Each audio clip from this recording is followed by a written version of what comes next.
They were gutsy in the first half, Ben, but probably told a bit in the second. Yeah, first half was really good. Thought we set the game up the way that we wanted to set the game up. The first 20 minutes of the game was physical, strong. We went about our business really well, but even in the back end of the first half, I thought we were a bit scrappy at times, and we had a few errors that we shouldn't have had, probably forcing the ball. And then that just comes back to bite you in the back end of the game. Is that something, like it's 2 games against New Zealand where you probably, I don't know, it was different today to the first game, but as far as taking chances and not being scrappy and whatnot, like is that probably the next step for this team, do you think, in these big games? Yeah, I thought the first game we didn't have that problem. I thought it was more around this game. Like we absorbed a lot of pressure on our try line for a period of time, and then we bounced off the try line, thought we had good energy, and then we had an error on the back of an offload. And I just thought that moment there was a real indication that maybe our thought patterns weren't in the right place at the right time. And then we had to defend again, and it was pretty much like that throughout the second half as well. Like too many errors at the wrong time. Momentum went against us. Discipline was an issue at times as well. And then you just put pressure on yourself. We talked at halftime about putting pressure on the opposition, but you either put pressure on the opposition or you put pressure on yourself, and we put it on ourselves today.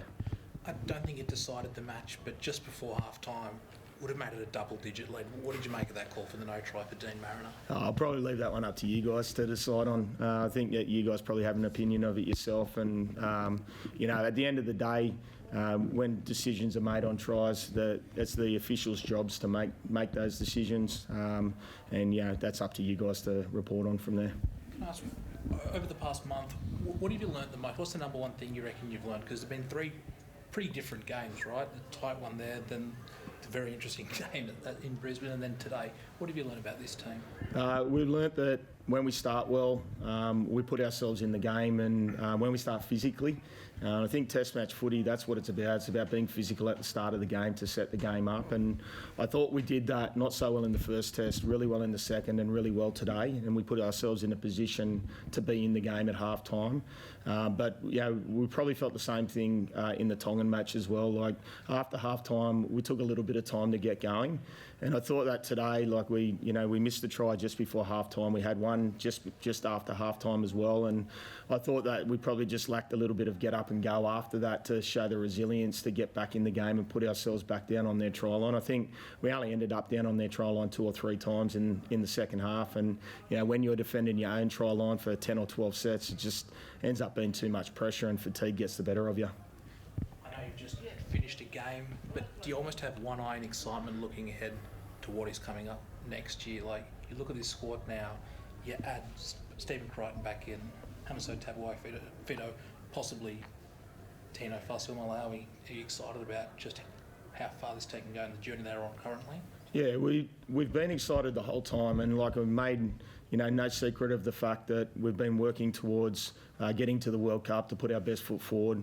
I thought that this tournament was putting our best foot forward. I thought that the improvement that we showed in comparison to where we were when we were in the Pacific Champs in the first year I coached, and then also when we went to England last year, I thought we'd taken major steps forward. But like the reality is, like 6 points in a Test match is a huge amount to I suppose build into. And then to allow 30 points to be scored in the second half, like you're just not going to compete in Test matches if you're allowing 30 points to be scored in a half of a game. So, we need to be more resilient.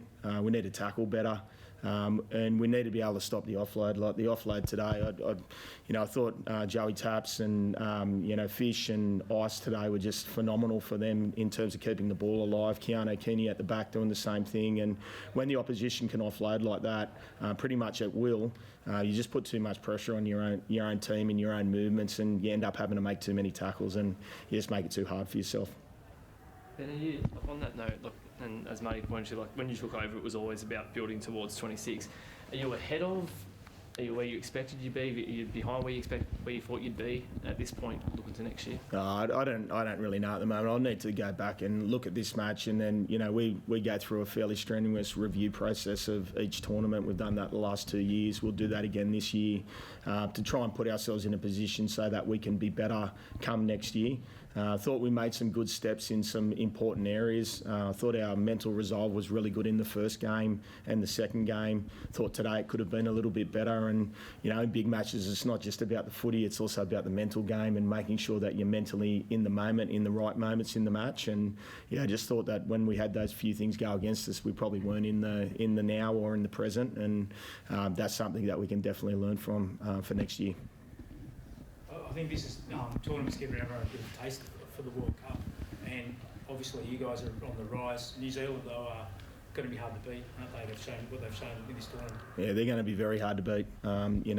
They're obviously one of the two leading nations in the world at the moment. Obviously, Australia played the Test matches against England, and then New Zealand today. And New Zealand's just built through this tournament brilliantly. The first week they're a bit like us, a little bit clunky, but then the last 2 weeks they've just been physical.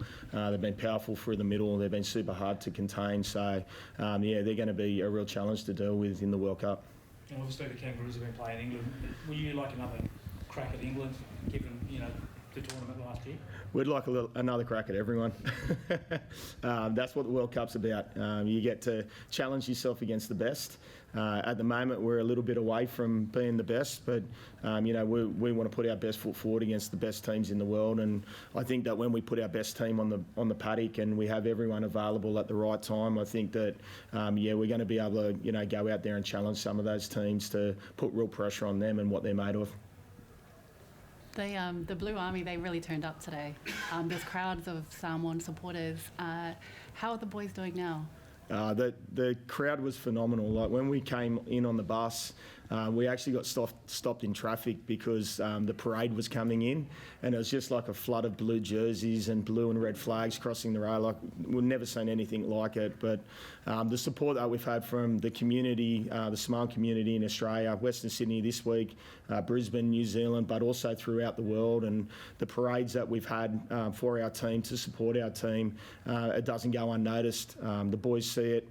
We had a massive fan day on Tuesday. We had another one up in Brisbane. Like we've got a lot of support, and we've got a lot of people that we're playing for. And we just hope that when we turn up again next year, we can do a better job on the field for them. Thanks, everyone. Thank you, guys. Appreciate all the support. Just thanks for the support throughout the tournament. Obviously international rugby league's really important for us, and to have you guys on the same page with us, we appreciate it a lot. Thank you very much.